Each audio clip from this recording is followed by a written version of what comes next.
Starfield has a lot of new features that players of previous Bethesda games will be completely oblivious to. What's even worse is Starfield rarely tells you about said features and leaves you to discover these all for yourself.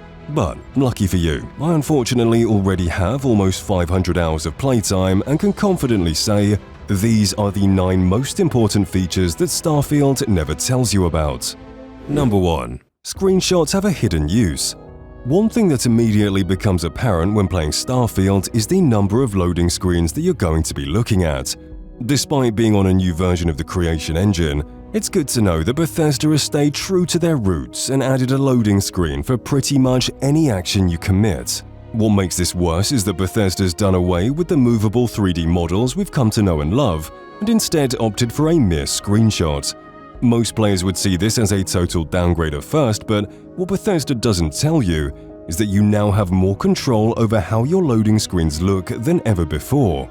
Alongside this change, another first for Bethesda games is the photo modes. These modes are basically standard in video games at this point, but Bethesda takes this feature a step further.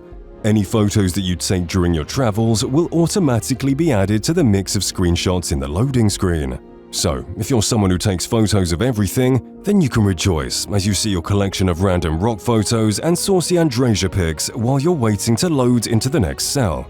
Number 2. Use beacons to save planets. Starfield has thousands of planets, and although I would never doubt your memory, you're definitely going to forget where the best ones are. This is where beacons become a lot more important than for just base building. While it may be enjoyable, building a base on every planet is time-consuming and costly.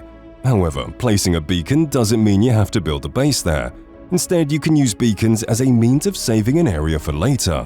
This method is especially useful for farming zones. With proper use of beacons, you can save places with high-level creatures that you can periodically farm for experience. Planets rich in resources will now be at your fingertips, and you can save beautiful summits for base building later.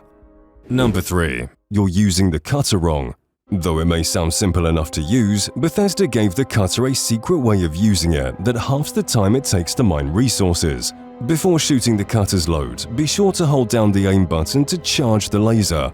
This will be indicated by 3 white lines showing on the crosshair, which will let you know that it's fully charged and will shoot a much stronger beam, significantly reducing the time it takes to mine resources. As soon as I found out about this, I immediately thought of Skyrim and the insurmountable amount of time I wasted not knowing that I could just swing my pickaxe and not have to lock myself into an animation while mining ores.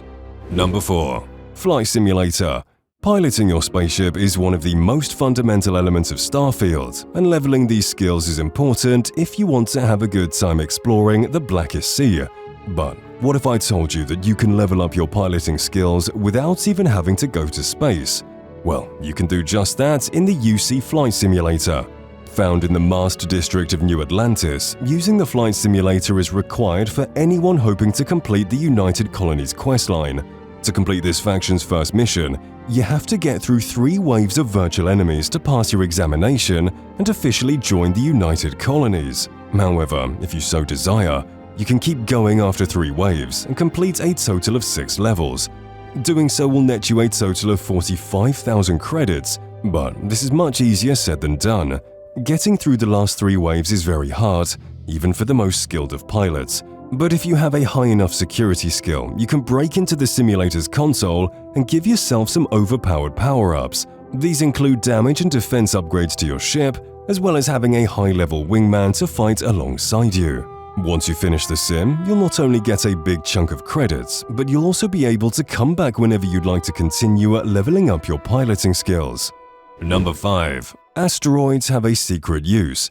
Unlike previous Bethesda games, which have a pretty straightforward gameplay loop, Starfield really has 2 separate loops that only intertwine if you want them to.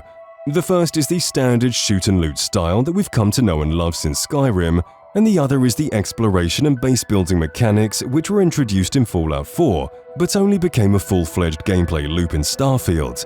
But really, the biggest difference between these 2 loops is that in one you're shooting people and looting their inventory, while in the other, you're shooting rocks to loot its materials. And if I've learned anything from Fallout achievements, it's that the bigger they are, the harder they fall. And although they're not exactly challenging boss battles, Asteroids scattered throughout space are larger than the usual ores you come across on the surface. Although most players aren't aware of this, asteroids are more than just something for you to crash a ship into. A well-targeted shot at these space rocks will be enough to blow them up and leave the resources inside open for grabs. Not only will this save you from having to sit through a loading screen to farm resources, but the materials you gather will also be stored directly into your ship's inventory, saving both your time and your character's back. Number 6. New prison mechanics. Going to jail is the Bethesda game equivalent of losing your V-card, and there's never been a better time to rot in a cell than before. That's because Starfield's jails come with several changes it doesn't tell you about. Before going to jail, you'll have the option to surrender, pay a fine, or resist arrest and make a break for it. So it's not too dissimilar from Skyrim in that regard. But things start changing pretty quickly once you're actually in jail. Not only will you lose your stolen items, but also a portion of your XP. And although you won't lose any levels, it's still pretty annoying to lose the experience you've worked so hard for. The amount of experience you lose will also vary depending on how many days you stay in jail. Speaking of which, unlike Skyrim, you can stay in jail for much longer than 7 days. Your stay will be determined by how high your bounty is, with every 100 credits to your bounty amounting to 1 day. And, without going into heavy spoilers, getting arrested by the United Colonies may make them take advantage of your disposable slate and use you to do some government espionage. These guys know I was arrested for stealing a sandwich, right? Number 7. Change your appearance at any time. If you're like me, you won't go on until you've made the perfect specimen and chosen a hairstyle that defines you as a person. It was too bad then that I didn't know that you can change your appearance any time during the game. All you have to do is head to the Enhanced store in New Atlantis. There you can alter your hair, bone structure, and even gender. If you feel that the ugly monstrosity you made 5 hours ago isn't funny anymore, you can change it later. However, you can't change your background, traits, or anything that affects gameplay. Number 8. Hidden shipbuilding mechanics. Starfield's shipbuilding system is one of the most in-depth of its kind. Although there is a lot you can do with the shipbuilder itself, some of its features were left under the radar by Bethesda and were only discovered by curious players later on. One of the more useful features is the highlight tool option in the shipbuilder. While trying to build the ship of your dreams, you may run into a problem where your ship modules aren't attached. This error can be particularly annoying in large ship builds with dozens of modules. Luckily, Bethesda has a solution for this that they kindly didn't tell anyone about. Using the Select All button allows you to move all parts of your ship at once, making it pretty easy to spot which module is not connected. Another feature Bethesda left out of the limelight was the ability to decorate your ship's rooms and cockpits with various items. It may sound like a no-brainer when you actually figure out you can do it, but before that, most players wouldn't even think twice about placing these items for fear of losing them.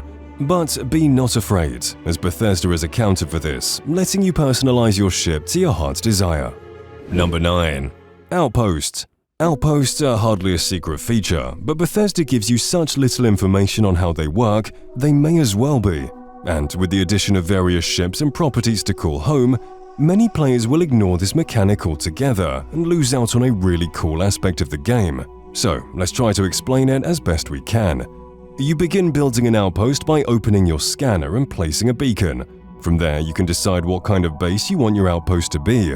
You can set up extractors to mine valuable resources, farms to grow crops, or just some living quarters to call home. But it's not all sunshine and rainbows. All of these buildings require resources and power, so you may want to start off with building resource extractors and power generators. Once the ball starts rolling and you've got some wiggle room, you can then start looking at things like housing and farming. Skills such as outpost management and planetary habitation are also vital, as they can allow you to build more advanced structures, as well as link habitats together so you can share resources from one base to another. Subscribe to Fall Damage, you milk drinker.